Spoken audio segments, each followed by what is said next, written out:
ગુજરાતના 1600 કિલોમીટર સાગરકાંઠા વિસ્તારમાં 45.61 લાખ હેક્ટરમાં ખેતી થાય છે। એમાંથી 26,000 હેક્ટર જમીનમાં તો નાળિયેરનું વાવેતર થાય છે।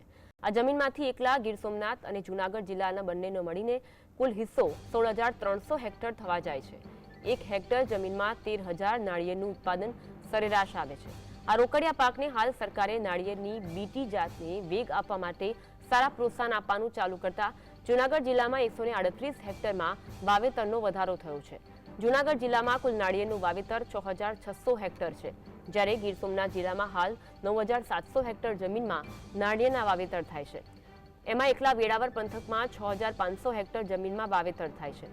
બાગાયત વિભાગ ગીર સોમનાથ જિલ્લામાં 1,000 હેક્ટરમાં વાવેતર વધારવા સક્રિય બન્યો છે। નાળિયેરના ઉત્પાદનમાં જૂનાગઢ જિલ્લો રાજ્યમાં નંબર 1 પર છે।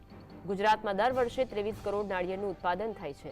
એમાંથી એકલા સોરઠમાં 17.42 કરોડ નાળિયેર રાજ્ય અને આંતરરાજ્યમાં જાય છે।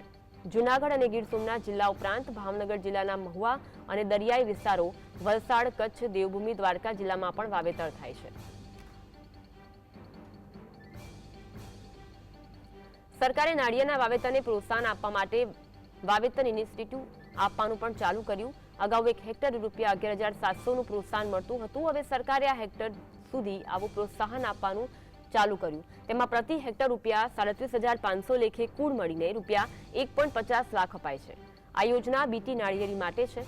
સૌરાષ્ટ્રના માર્કેટયાર્ડોમાં ભલે વેચાણ વ્યવસ્થા અલગ ન હોય, પણ ખેડૂતોએ સ્વતંત્ર વેચાણ વ્યવસ્થા ઊભી કરી દીધી છે।